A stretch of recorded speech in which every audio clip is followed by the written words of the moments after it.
Our next speaker is Dr. Marty Chilvers. He earned his Bachelor's of Agricultural Science degree with honors and Ph.D. from the University of Tasmania, Australia, with subsequent postdoctoral training at Washington State University. Dr. Chilvers began his position with Michigan State University in 2008, where he leads a field crop pathology program, researching plant diseases and managing solutions. Let's welcome Dr. Chilvers. Thank you. Thanks, Stephanie. Good morning, everybody.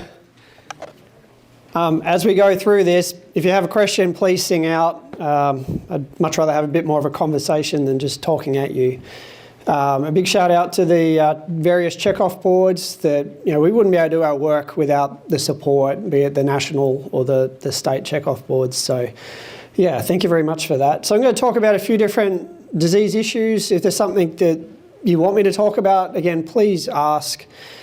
Or if you think I'm going too slow or too fast, don't hesitate to sing out. Anyone know what this is? I saw quite a bit of that this past year in 23. Any guesses? Soybean. Yeah, that's not fair. You worked in a diagnostic clinic. Anyone else? She said it quietly. Yeah, she did say it quietly. It's spread by thrips, dry seasons. We really freaked out in 2012. We're like, oh my goodness, another disease. And it was everywhere because we had that drought in 2012. So the thrips really took off. No guesses at all? Come on. Someone knows the answer. That's what she said.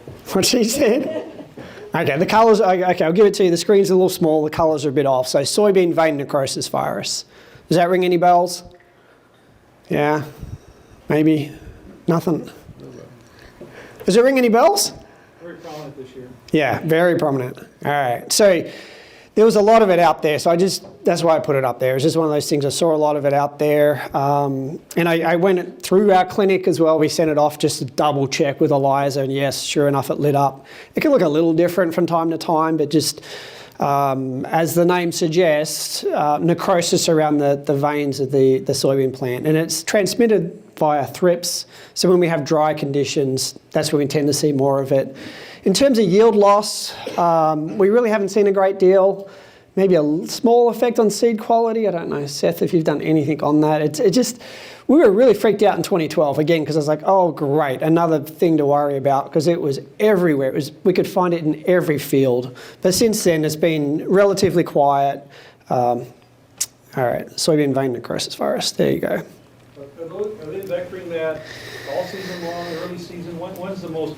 Yeah, so when are the thrips vectoring that? I believe all season long. So it's a tospo virus, I can remember that much. And I think it is, it'll stay in the system of that thrips for a period of time. Yeah, so I think one of the big things, if you have a lot of thrip pressure because of the conditions, they're going to pick that up and then they're just going to be vectoring it around. And yes, throughout the season.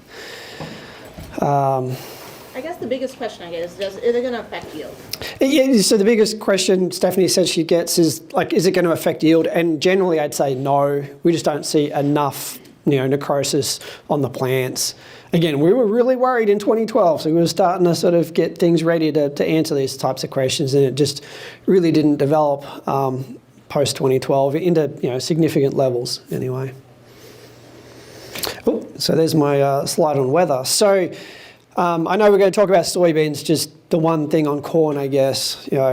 I got asked a lot, so where did all the tar spot go in Michigan? So yes, I'm Marty Chilvers, the field crop pathologist, right, in Michigan State. I know I got a good introduction, but up there in Michigan, we had a lot of questions about it's really wet in July and August. Where's the tar spot? Where's the damage? Any ideas why we didn't see a lot of tar spot this past year?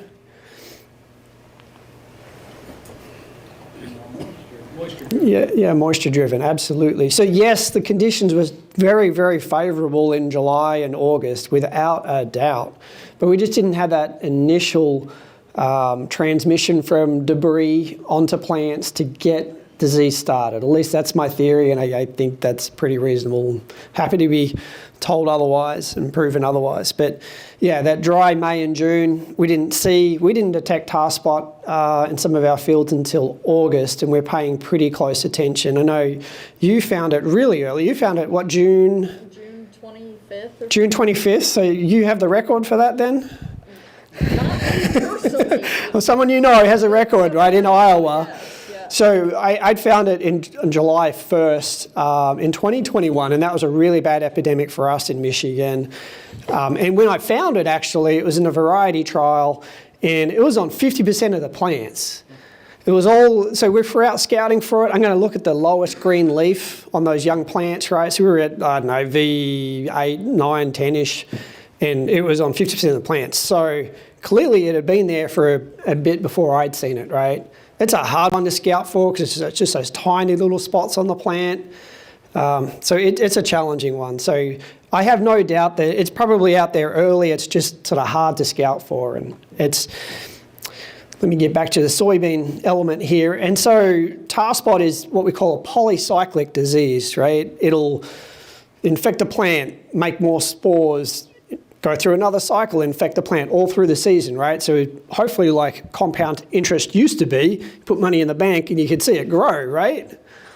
So that's what happens with tar spot. If it gets started early and we have favourable conditions, it can grow and we can have those runaway, disasters.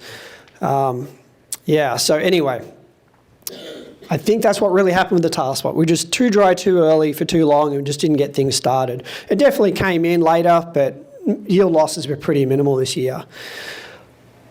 So let's think about white mold. And we had a lot of ear mold as well. So just finish on corn, I swear. Your corn's okay? All right. I know, some of the commodity groups get a bit funny with each other. But, okay, in terms of ear mold, we had some really significant ear mold issues in Michigan. There's a few factors going on. So your uneven emergence, so we've got silking, prolonged silking and silking at different times, that element of it. But also we had all that rainfall during silking. So we had ideal moisture, humidity conditions for infections of those silks. So sort of not the west side of Michigan, but pretty much everywhere else, we had some very heavy ear molds, and it was primarily all through that silk channel. So right in central Michigan there on campus, we were pulling back husks and tip after tip disease. So yeah, some very high levels. But similar to white mold, that's also what we call a monocyclic disease. It's going to infect through the flowers, right? And although it was dry, early on, and we're all really worried, at least in Michigan, about the rainfall or lack of rainfall and soil moistures that we had enough moisture come in at the end of June that we had soybean canopy closure. And canopy closure is a really important piece for white mold development. And then, of course, those wet infection conditions, those white mold mushrooms releasing those spores and then infecting the flowers. And so we had some pretty epic white mold levels in the state of Michigan too. And I'll touch on that in a minute. So let's talk about Phytophthora to start with. So this is, a Ph.D. student went through my lab and did his Ph.D. project on this particular issue. So just a quick reminder, I know this is kind of hard to see, but essentially Phytophthora can hang out in the soil for years. They produce these little spores called oospores, and they survive for many, many years in the soil. They'll actually germinate and release these little spores called zoospores, and these zoospores can actually sniff out your soybean plants and swim towards your soybean plants. So as the soybean plant is growing, it's releasing exudates out of the root, and that this Phytophthora pathogen can smell that and will actually try and move towards that for infection of the plant. Okay, that's essentially the take-home message that you need to realise from this figure. Okay, so how do we go about managing Phytophthora root rot? There's a couple of things we can do. So on the genetic side, there's actually two parts that we need to be aware of, and they show up in the seed catalogues, right? There'll be a Phytophthora resistance gene. Very commonly, you would have seen Phytophthora resistance gene 1K. It's one of the most common ones, or 1C, right? Some of those genes showing up in the book. And then the other one might be like a field tolerance to Phytophthora. Okay, so they're describing different genetic mechanisms of resistance. So that 1K essentially gives you, if it's working, that gene, it'll give you complete resistance, okay? But the pathogen can overcome that, and we'll talk about what we found. And the other type of resistance is that tolerance score. That's much, much harder for that Phytophthora pathogen to overcome in terms of breaking down that resistance type, but there are a couple of the genetic elements. And then, of course, we have seed treatments, and there's a lot more on the market now than what there were 5 or so years ago. It used to pretty much be mefenoxam or metalaxyl. That was pretty much it. But there's a lot of other products out there now, ethoboxam, oxythiopropylene, so Lumicina, Integro, and ethoboxam as well. So anyway, a lot of different products. In terms of tillage, that's really challenging. I think the most important thing culturally, otherwise, is drainage if possible. So, good drainage of fields can assist with Phytophthora. All right, so what we conducted in Michigan was a survey to figure out which resistance genes, so like the RPS1C or RPS1K that you see in the catalogue, which of those genes are still effective? So that was a primary question. We did some fungicide sensitivity work as well, and we can chat about that. So we went across the state, and yes, I'm talking about Michigan, but essentially we found the same thing in Illinois, Iowa, Indiana, everywhere else around the country.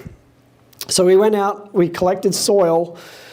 We go through this really, it's not an easy process. It takes considerable effort. So through those soil samples, we have to sort of incubate and prepare those soil samples so that the Phytophthora will come out. So we incubate them, and then we put in a susceptible soybean variety that has none of those resistance genes, none of those RPS resistance genes. And when it infects that soybean plant, we go ahead and do an isolation. So we get this Phytophthora organism out into plates that we can then work with. So it's incredibly involved. So if you've got a field, you want to figure out what types of Phytophthora you have in your soil, it just takes an incredible amount of effort to do that at this point in time. Then once we have those isolates, we actually take a panel of different soybean varieties or germplasm lines that have these different resistance genes, these different RPS genes. And we use a little syringe, and we cut the soybean and squirt in some of the Phytophthora, and then basically rate, like a resistant reaction. So that tells us that resistance gene is working, or we get a reaction where we get death of that seedling, and that shows us that Phytophthora can actually overcome that resistance gene that we're screening for. So this is a cartoon representation. So we have 14 different differentials out there. So we have a check here, so a soybean variety with no resistance genes. This is just to really make sure that our assay is working. So if our Phytophthora is not killing this, then something's wrong with the system, something's not working right. So we expect 100% death here, and then basically all of these different genes that we have available. So RPS1A, 1B, 1C, 1K, which are some of the very widely deployed resistance genes. 3A, 3B, and so on, right? So in this cartoon, it's basically just representing what we would see in a particular screen. So in this instance, unfortunately, 1K and 1C didn't do anything. That Phytophthora, Soj, was just able to overcome that resistance gene. 3A, 3C, and 4 were working, so we didn't kill that soybean plant. So we did that for 100 or so isolates of Phytophthora from around the state of Michigan. And we were fortunate because a study was done about 20 years ago, the exact same type of study, and this is what they found. So what we're looking at here, the high bars are bad, basically, right? This is the opposite of the way Megan was showing it. So all of the isolates here with our check that has no resistance genes were able to kill those plants. And here's the scores for other things. So 20 years ago, RPS 1B controlled,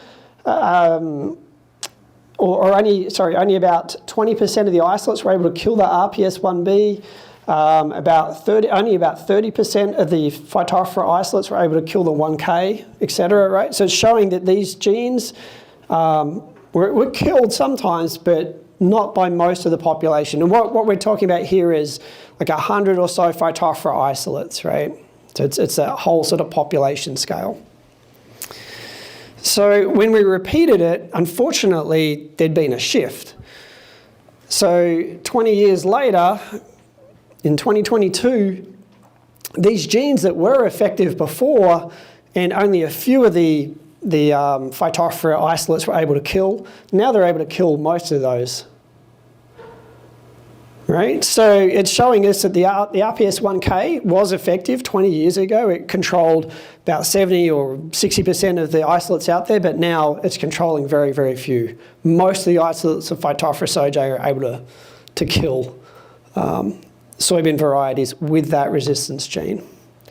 We did find that this RPS3A, which is available, I think with all seed companies now pretty much, not most of the varieties, but some of your varieties do have 3A, and it's effective for most of the Phytophthora sojei isolates that are out there. Does anybody have any questions about this? Does this make sense? Am I explaining the story well enough? Yeah, I'm getting some nods, that's good. All right. So the other thing we looked at, and this is a little bit academic, but it does actually matter, is essentially how many of those resistance genes in the soybeans can we overcome when we look at the Phytophthora that's out there. So again, 20 years ago, this is sort of what things look like. So, this is a percentage of the population of Phytophthora that's able to overcome 1 gene, 2 genes, 3 genes, 4 genes, 5 genes, 6, 7, 8, 9, 10, 12 resistance genes, okay? So 20 years ago, that was the case. And then here's sort of today. So the short of this is it's bad. These Phytophthora are now able to overcome, the population is able to overcome more of those soybean resistance genes than in the past. Okay, we've had a shift up. Okay, so we've talked about resistance genes, so those in the catalogue, the 1C, 1K, 3, okay, and how they're important. Here's sort of a good story. This was back in a couple of years ago anyway. We had some pretty heavy rainfall events, and it really pushed the Phytophthora out in the west side of Michigan. So, going around with the farmer, trying to figure out what's going on, like what can we do to help here. It turned out both of the varieties had the RPS1K gene, okay, so this gene that's pretty much not very effective anymore. It might maybe control like 5% or so of the population of Phytophthora that's out there across the state and in fields. But for the most part, it's really not doing anything. In the seed catalogue, the varieties actually had the same field tolerance score, but when we called up and spoke to the agronomist for that company, they're like, oh, yeah, I know, like this bean here has a good field tolerance score, and this one has a poor tolerance score. So the message here is, if you've been dealing with Phytophthora, please talk to your seed dealer, and please ask the questions about how, I've got this being sold this great, high-yielding soybean variety. Awesome, that's really cool. I know I have Phytophthora issues. What do you know about the Phytophthora resistance? How is the field tolerance score? Is it poor? Is it good? We need to know that in terms of trying to make some decisions for managing Phytophthora. And here was the difference. You can see those two varieties sort of stripped across the field. Obviously, it's pretty rough because we did have some anoxic conditions, but Phytophthora was definitely in there. And there was about a $7 a bushel difference at the end of the season between those varieties, just through the soybean variety that had good tolerance against Phytophthora. Any questions on that or comments? Yeah. this is a disease, you know, sudden death, white mold are hot topics. Uh-huh. I hear a few people talking about Phytophthora. Do you think this is a brewing problem we'll deal with more in the future? Yeah, it's a good question. So the question was, there's other diseases that tend to share most of the spotlight, right? We don't talk about Phytophthora much. If we're in Ohio, we better damn well be talking about Phytophthora, right? And I think a lot of that is just to do with the soil types, topography, quite flat. We hold moisture. I'm sure there's parts of the state around here that are going to be more susceptible to Phytophthora than others, and I'm not, you guys fill me in if I'm missing something here. And it's the same in Michigan. Phytophthora is very important, without a doubt. Our bigger issue tends to be white mold, but we can't, obviously, we can't forget about it when we're seeing, differences in yield at the end of the season in terms of, the damage being done. Could it be the disease triangle first off this year? Yeah, absolutely. And so the other element there, right, from year to year, we're going to see different issues, right? So you're not going to see necessarily Phytophthora every year. Ohio, again, tends to maybe see it more often than maybe in this part of the country. Again, just due to soil type and whatnot, and that, those conditions being met for disease. You had a question too? Yeah, so I saw quite a lot of Phytophthora this year, which surprised me because it was so dry. Mm-hmm. Can you? Yeah, that's it. Okay, that's a good question too. So, and I had my colleague in Ohio have the same question, and they basically blamed the smoke. You're going to talk about smoke. Then those bloody Canadians, right, sending their smoke down here and wrecking everything. So, yeah, so Phytophthora can infect the plant at any point during the season. So yes, if we had dry conditions early, doesn't mean we're necessarily going to escape Phytophthora. If we get heavy rainfall events, flooding events, Phytophthora is going to love that and come in. And I think we tend to see sort of classic Phytophthora sort of in July is typically when we'll see those classic symptoms where we have a lesion moving up the side of the plant. We're like, that's Phytophthora. But I think earlier in the season, I can't tell you if it's Phytophthora, Pythium or Fusarium. It's so hard without diagnostics. So I think that's part of the whole thing of like, is it Phytophthora? If you don't know, get a sample, get it into a clinic too to help try and get some answers on that. We had a very heavy rain, especially here in areas at the end of June and beginning of July. Right, so Stephanie's just saying, it's heavy rainfall at the end of June. So that can help drive that Phytophthora. And even if there's some infection of the plants, that'll help really push things along and it can cycle and become more of an issue. We already saw it in July. You guys saw it in July too? Like big soybean plants. Yeah, okay. And that's the classic, that's like, okay, that's definitely Phytophthora, I know what it is, and give you an answer, that's easy, right? It was pretty much all across the Midwest. It was Yeah. after that big rain went through and then later on showed up in July. Yep. We got a lot of questions on it. Yeah, absolutely. It's a question I'm back to.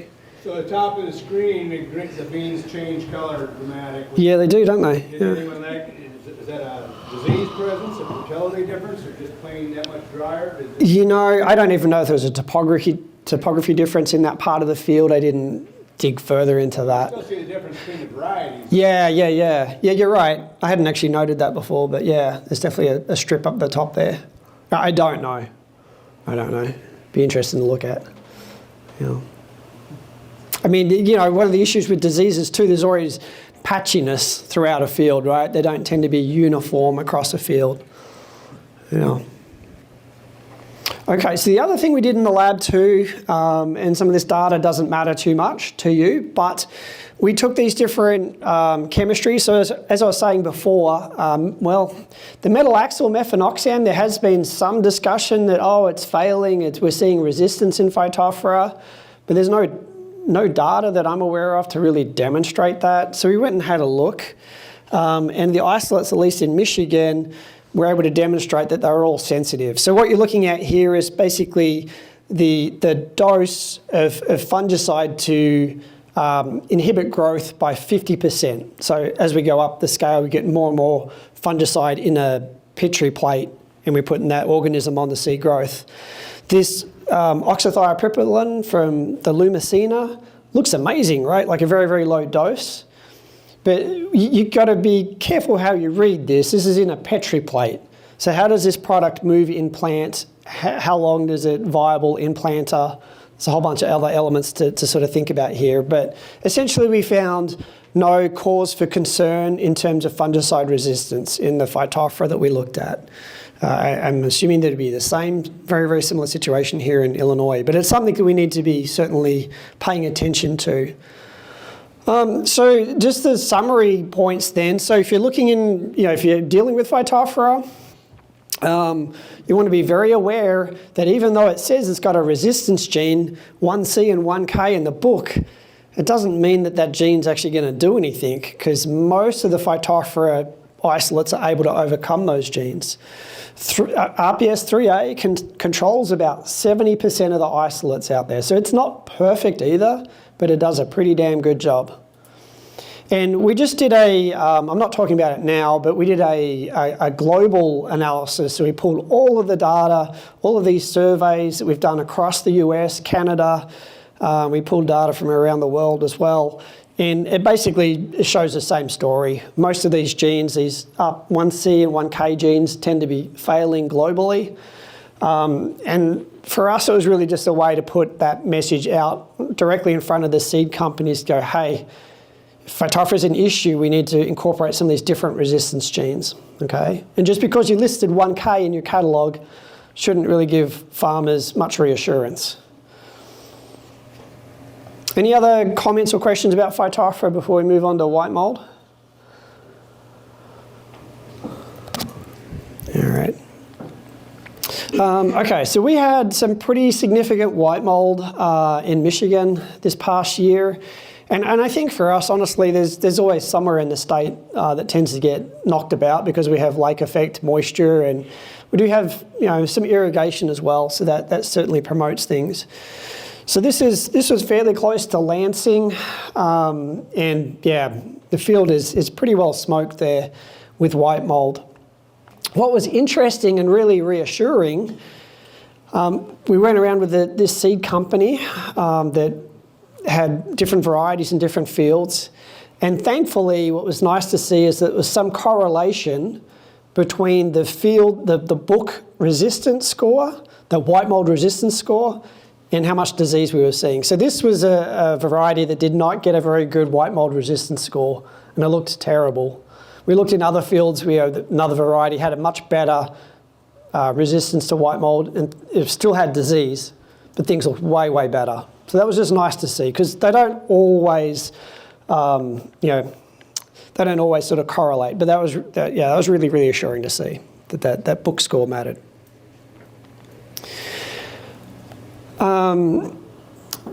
So in terms of thinking about fungicide applications for white mold management, there's this Sporecaster. Are you all familiar with Sporecaster? Anyone familiar? A few of you guys, so about 20% or so. So this Sporecaster app is free to download on iPhone or Android. So my colleague Damon Smith at University of Wisconsin-Madison put this app together, and the modeling work behind that. We helped out by providing data. And essentially what this model does is for a GPS coordinate, we open up the app right here, it'll pull here, but you can push it around wherever you want. It'll pull weather data down and run an algorithm based on weather data to predict your risk of white mold. And the actual risk that it's predicting is the likelihood of seeing these white mold mushrooms in the field, okay? Not final disease, but it was based around prediction of these white mold mushrooms. And if you're seeing these white mold mushrooms, or apothecia is the correct name, but if you're seeing that tends to correlate with disease development. So it's quite a handy app, and it's, these types of models every year, we do updates with new data that we get in from the different seasons. So I just ran that model at a couple of different locations. I ran it for last year in 2022, and just to sort of verify how well was it working. And sure enough, it caught things. So what we're looking at here in terms of trying to make that decision, are we at high risk? Should I think about a fungicide application? We had this threshold of 40%. Okay, so in 22, mid-July and end of July, we were below 40%, so we were like what we would consider medium to low risk, maybe not worth spraying a fungicide. But 2023, we were at high risk, and it caught that. And so I'm glad the model did do that. That was reassuring. And just another location, same thing, the model tripped when it should have tripped. We have done about 10 years now of white mold trials, and we use a farm, a Michigan State farm, that does have irrigation, and that's great because we want to obviously, I don't want to put a whole bunch of effort into putting varieties and fungicides out and see no white mold development. So we have irrigation to supplement the environment, if it does turn dry. The other thing that we have going for us in terms of the opposite of what you guys want, we have a really good load of sclerotia, those white mold sclerotia resting bodies in the soil here. We've had a history of dry bean and potato production here, and the soil is just loaded with these white mold little black sclerotia resting bodies. So we're pretty much assured of pretty decent disease pressure, which is great, because we can take varieties and screen them for resistance or put out fungicides or other treatments and see how things are performing. I'm just going to show you a couple of charts. We have some summary slides as well, looking at these various products. So this is a 21 trial, and pretty much every year we see that Endura fungicide is like sort of one of it's kind of like a gold standard product. There's certainly other products that look very, very similar as well, but Endura tends to sort of come to the top of the pack. We've been looking at some of these slightly newer products like Delaro Complete and seeing how well that performs. And what you're looking at here is yield in blue, and I've just ordered the treatments by yield, so the highest yielding at the top down to the lowest. And we've got our untreated check here. So Miravis Neo might be a fine fungicide for other plant health benefits, if we want to get into that, or controlling other diseases. But I would not recommend it for white mold management. We just have not seen that perform for white mold management. So the message here as well, I'm not trying to tell you that Miravis Neo sucks or anything like that. What I'm saying is that you've got to be aware of what products you're going to use. We have some fungicide efficacy charts that are available, and we update those every year to tell you how we see these various products working, okay? And we look at some of these older products too, like this Topsin product, which is an older chemistry. It's cheaper, so can we use that at a higher rate and get reasonable control or not? Here's another year of data. And I put this slide in because the other thing, if you're really struggling, is anybody or anybody's neighbours have white mould? Might be the way to ask that question. Yeah, some of the neighbours have white mould. Yeah, those buggers. All right, so if you're really struggling with white mold, if you like, willing to bet you're going to get white mold, it's really a big issue, I would have a look at Cobra as a potential option. So Cobra, the herbicide. Rescue application. Oh, okay, rescue application. All right. So we went 8 fluid ounces there. I don't know where that's in terms of weed management rates, maybe, a little bit light. I think the actual product label for disease for white, so it's got a label for white mold as well. And I think that labeled rate is actually 6 fluid ounces. We ran that. This is an example of it being run at 8 fluid ounces. And put on about a week before flowering. And it holds, it holds with the best fungicide product, that Endura. And this was 2 applications of Endura. Not that really matters. I think the R1 was really the thing that was giving us the best protection this particular season. That R3 was touching R4, so that was a bit too late, really. But that's why I put this slide in here. So Cobra is another option. You do have to be a little bit careful, though, because if you're not going to get white mold, so if we're just spraying this out, there's the potential for some yield ding. I'm getting a nod from the weed scientist. That's great. I've said that before and haven't had that response, but when we look at data from a lot of different states, we can sometimes find that Cobra can ding yields, and I think it's very much variety dependent and probably temperature and how much burn did you actually get, and growth stage. That's very important. But it's a very, very interesting product, and again, I've got multiple years of this that Cobra hangs right in there with those best fungicide products. So if you're really struggling with white mold, you might want to just consider playing around with that as well as another potential option. So that was put on about a week before flowering. All right, so, and we look at other products as well. So we look at biologicals, we look at whatever's, getting a lot of buzz, but there might not be much behind it. And believe me, we want some of these other products to work because we'd like to be able to recommend. We're worried about fungicide resistance, right? We don't want to lose these tools. So if there's other options, that'd be great. So one of the products, Oxidate, so essentially hydrogen peroxide. This has got peroxyacetic acid in it as well. We've tried that product, and here's the data from that trial. So untreated check at the bottom, yield in blue, disease in red there. So even putting Oxidate on 3 times, so at R1, R2, R3, it was no different to our untreated check. Right? And similarly, again, Endura alone was the best treatment here. We tried spiking in Oxidate with that Endura, and it was no better than Endura alone. So unfortunately, in this case, you're better off maybe saving your money and not trying that product.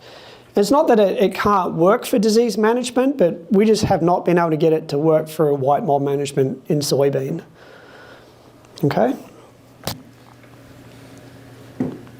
And so I'm going to reference the Crop Protection Network a few times. So this is really a very nice place where we dump a lot of our extension material. So I was talking about fungicide efficacy a lot. We have these soybean, wheat, and corn fungicide efficacy tables. So we'll have the diseases listed up there, and then we'll rank those products, be it poor, excellent, good, fair. So we've got a ranking system just to help you, if you're dealing with white mold, go and have a look at that chart to figure out which products will or won't work for white mold management. And I'm just listing up there some of the products we tend to see, as those better products for white mold management. Any questions there about fungicides for white mold? Comments? 1 pass, 2 pass. So I think that's where Sporecaster can come in to help make a prediction. If you and I had to make a decision now, you're going to go for 1 pass. Obviously 2 pass may tend to be better, right? But it's obviously more expensive. If we had to make a call right now about when we should go, I would probably recommend that R2 growth stage, so full flower. But if we've got some flexibility, we can watch the weather. I would be using Sporecaster and trying to time that application. So what we've seen in our work is that sometimes that R1 beginning of flowering is optimal. Sometimes waiting until R3 is optimal if we're talking about a single application. If we're going to do 2 applications, I typically if we're planning on 2 applications, I'd start at R1 and then come back somewhere between 7 and 14 days later. And again, I might tweak that a bit based on Sporecaster and weather conditions. So, front row question. All right, this will be good. Do you, kind of the art of this management, do you integrate canopy development at all into the recommendations? Yeah, so do we integrate canopy development into recommendations? Yes, we do. So Sporecaster, there's actually a couple of variations. So there's a 15-inch model and a 30-inch model. And one of the questions in the 30-inch model is, do we have sufficient canopy closure to trigger the model? So we've seen, and I could go on and on, right? We could talk an hour about white mold easily in itself. So we've seen that, yes, 15-inch rows, canopy development, we tend to find those white mold mushrooms earlier and more of them compared to 30-inch rows. So it's a big player in that. I think some of the risk prediction stuff that we can do in the future will definitely incorporate canopy closure. And I've got a graduate student working on that at the moment to see if we can help improve this Sporecaster system. And canopy closure is going to be key. So those white mold mushrooms, they need a certain amount of shading and a certain amount of light coming through the canopy. Full sun, they're not going to develop, and full shade, like 100% shade, they're not going to develop. They need this sort of filtered light through the soybean canopy for the right signals to produce properly and release spores. Yeah? With the trial, what populations of soybeans planted? Yep. And then also, have you looked at lower populations? Yes. 80 to 100,000? Yes. So here we do push things a little bit, right? Because I'm really trying to evaluate fungicides under worst case situation. But we've done these integrated trials too where we drop populations. And without a doubt, population can play into it. So dropping population down, I should include those slides, but definitely, down to 80, 100, yes, can certainly reduce white mold development. Again, it's all about that canopy closure, right? Because the mushrooms will need that for development. Integrating them, yes, that's a good thing to do. If you're struggling with white mold, I definitely encourage you to drop your population. We planted these 160, dropped 160 seeds, so we're pretty high. And yeah, we've got on-farm work showing that 80 looks great. I'm a bit reluctant to drop 80. I'll let the agronomist deal with this, but I'm a bit reluctant to maybe promote dropping 80,000 seed and hoping you get a good stand if other issues pop up, right? But yeah, I would definitely think about trying to pull back on population if you're struggling with white mold. Mm-hmm. Thank you. Did I address all those points that you brought up? Did I get all your questions, all the parts there, more or less? Cover crops. Cover crops, yeah. There's some really interesting stuff that's been done there. I know some of my colleagues are working on rye and planting into that. Essentially what a cover crop can do is maybe force some of those mushrooms to develop it a bit earlier because there's a canopy there, and then not infect the plant because they've released the spores too early. We had some pretty heavy white mold develop on our plant pathology farm where I'm trying to do other things. I'm trying to get frog eye leaf spot, seedling diseases. I don't want white mold on that particular farm. So what we did is no-tilled wheat into that soybean stubble. And so the intent there is to, in that wheat canopy, get those white mold mushrooms to develop, and then they've got nothing to infect. So I think if you're trying to, thinking about rotations and whatnot, that'd be the better thing to do. If you've got a bad field, and no-till it, because you want to leave the sclerotia on the soil surface where they're more likely to germinate. You bury them more than 2 inches, they're just going to hang out and survive for many, many years, right? If you leave them on the soil surface, that tends to reduce survival. And generally, no-till folk tend to have less issues with white mold. The sclerotia just don't survive as well. Tillage is helpful for white mold survival. Yeah. Acapella is a new Phytophthora. Any? Yes. So acapella, are you coming from Canada? No? So I'm pretty sure acapella is approach. Picoxystrobin? Yeah, so the label in Canada, it's called acapella. In the US here, it's called approach. Yeah. So what we see there, just really short, we tend to see 2 passes of approach being equivalent to 1 pass of endura. For some reason, it just doesn't have quite the punch or staying power of endura. Don't know why that is, but that's what we've tended to see. Yeah. Okay, so I did want to mention, still on white mold here, so we talked about, cultural practices a little bit, fungicides, I'm going to really emphasize varieties now. So we've been doing variety screenings for companies to help them make recommendations within the state. So this is one company screening their varieties for white mold resistance. So we go through and we do some really intensive rating of white mold. So this is the percentage disease severity index. So it's incorporating the number of plants that are infected and how badly infected they are. So 100% is 100% of plants infected and 100% like completely dead, just done, right? 0 be healthy. So we always see a spread of responses when we plant out varieties from a single company. And there's a really tight correlation, of course, between the amount of disease and yield, okay? So again, if you're dealing with white mold, incorporating variety resistance is kind of a big deal. It's pretty damn important.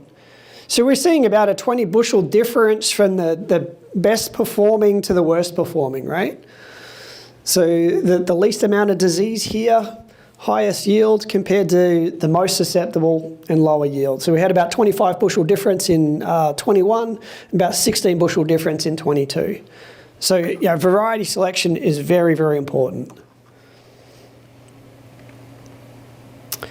And that's just my summary points. So, variety, number one, think about problematic fields, tracking them. Of course, the weather's going to play into this, whether we have conditions that are met for disease development. Plant population's really important. Fungicides at the right time. It's got to be on during flowering from R1 through to R3.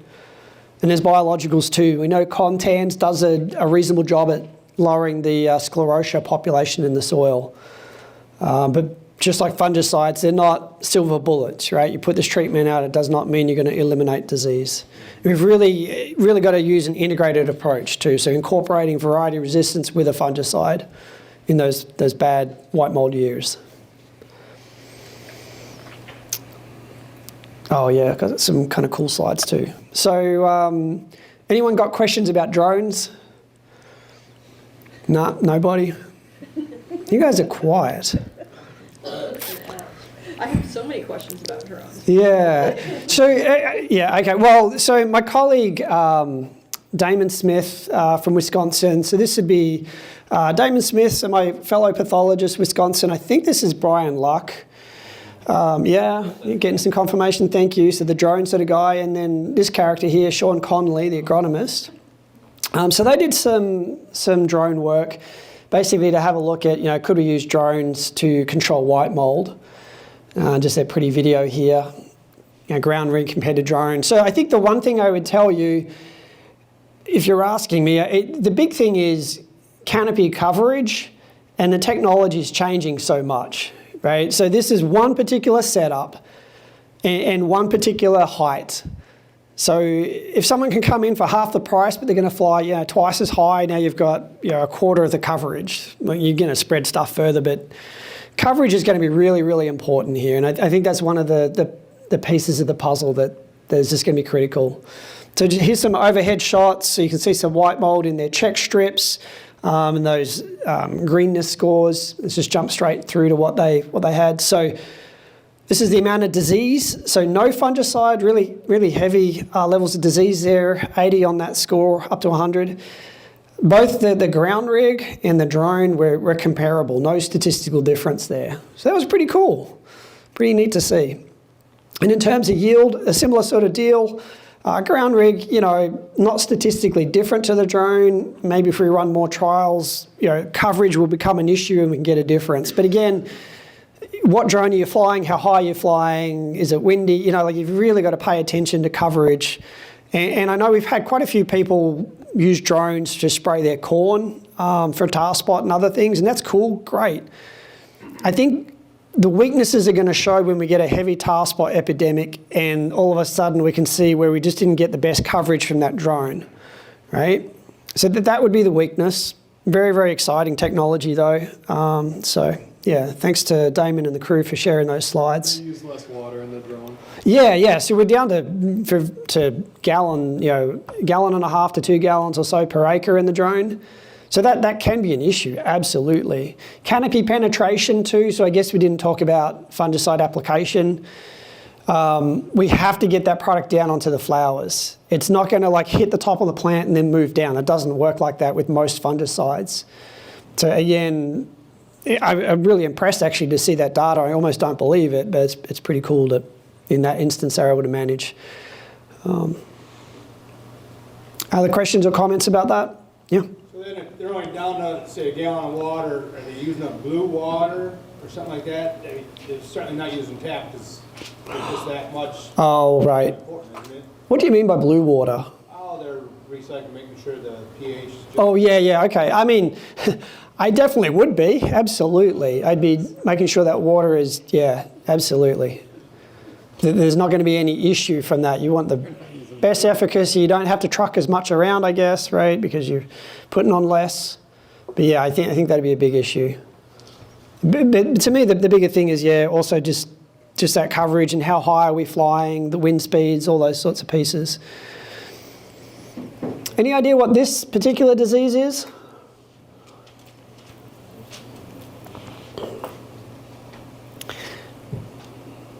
Come on, somebody. It loves it when it rains pretty heavy in August and plant early in the cool, wet soils.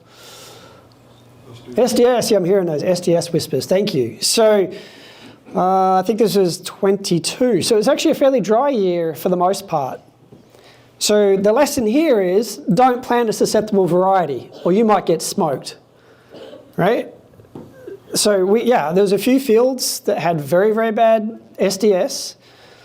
We track it down. It turns out it's a germplasm issue. That variety was susceptible. So don't do that, right? Or if you're chasing this brand new high yielding soybean, cool, that's totally fine. But pay attention to disease scores and know your disease issues that you're likely to face in your fields, okay? All right, so I think I'm nearly out of time. So it's been spreading around. Let me talk you through a really quick story that I think is really cool. And you had SDS 5 years ago, but you haven't had it since. Cool, good for you. But does that mean it's gone away? Absolutely not. So these are 4 different soybean varieties, a couple of Asgrow, a couple of Pioneer, and we had 2 varieties from each company that were really resistant. We saw no SDS symptoms. The other 2 varieties were very susceptible to SDS, and we always see symptoms develop. What we did is actually took the roots of those plants, so the susceptible and the resistant, ground them up, used a DNA technique to ask how much of that SDS fungus is in the roots. So over time, V3 through to R8, we're able to track, and it's increasing, right? So one part of the story here is that the amount of Fusarium virguliforme, the SDS pathogen, is increasing in the roots over time. But the thing that really struck me is that there was no difference between the susceptible and resistant varieties.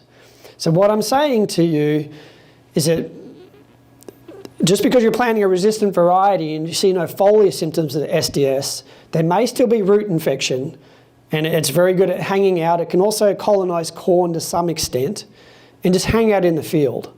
So corn-soy rotations really don't do anything to this pathogen. It's just going to wait until you make that mistake I just showed you of planting a susceptible variety and we get some rain, and then you're done. It's going to take your yield away. All right, so really quick too, we're working on some risk prediction tools. So that tool I just showed you to look at the amount of that fungus in the roots. What we're doing now is taking soil samples. We've already proven that if you give us a field, we can tell you where the hot spots of SDS are going to develop in that field based on the soil amount.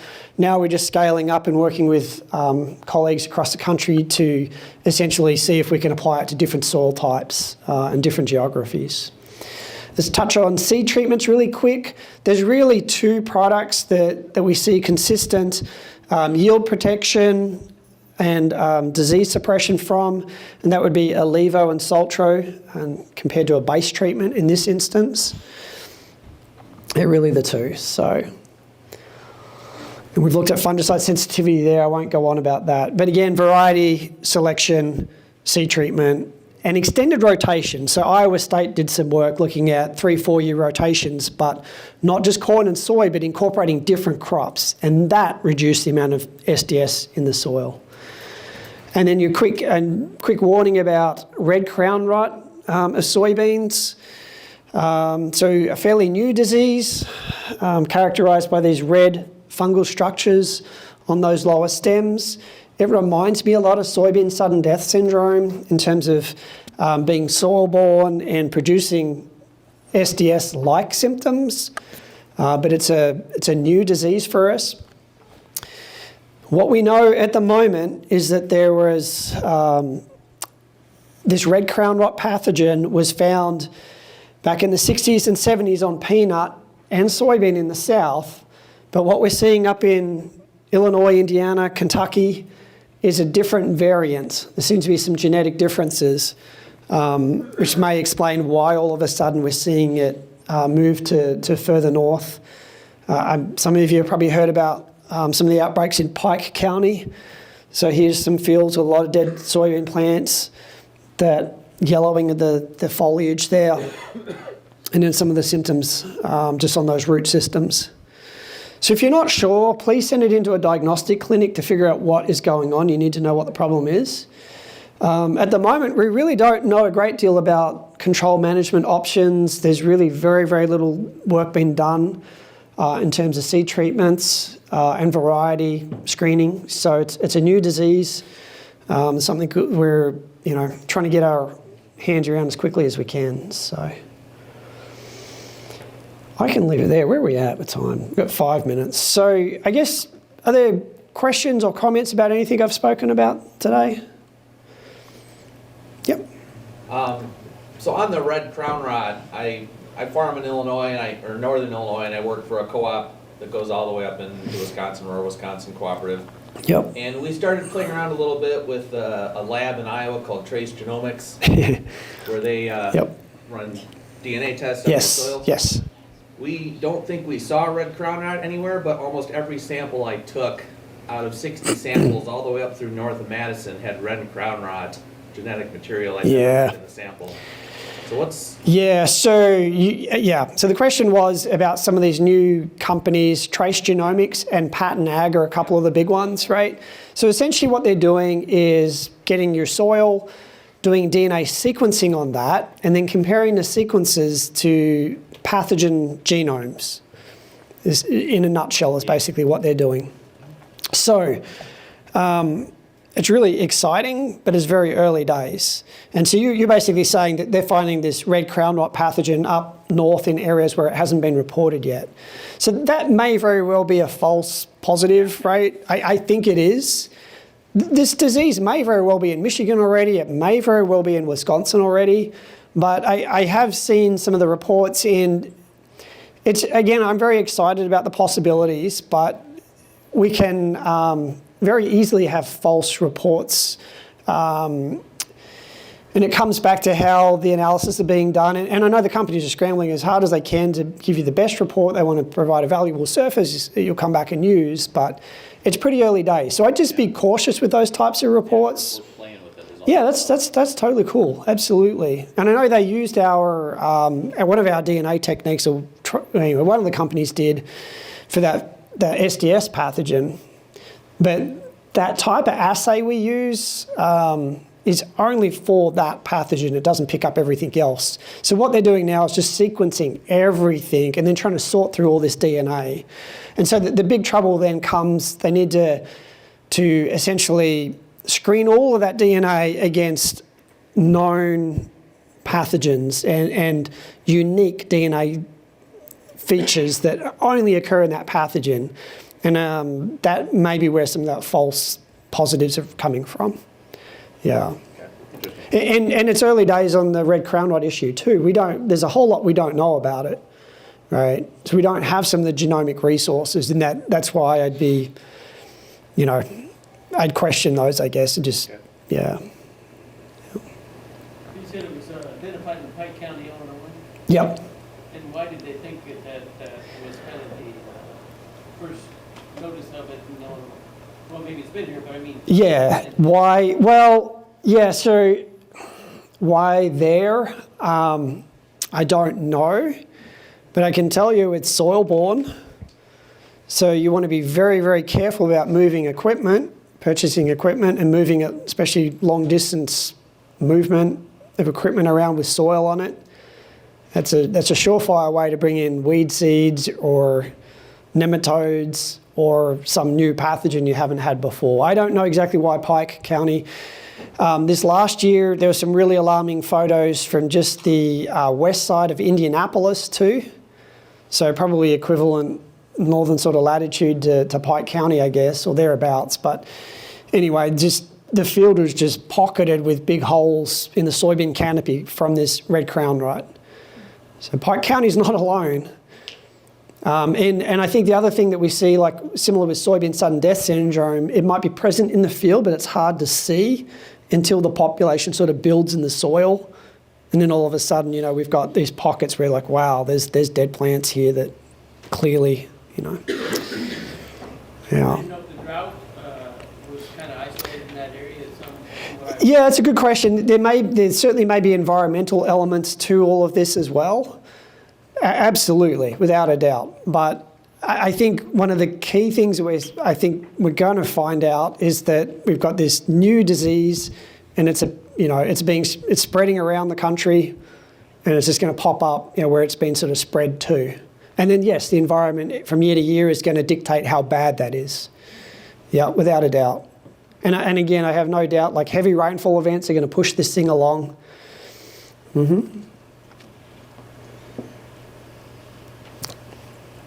Anything else? All right. Well, I'll be around through coffee. If you want to grab me, feel free to do that. We can get you some of these slides too if anyone wants those. Ones I can share. So, yeah. All right. Thank you.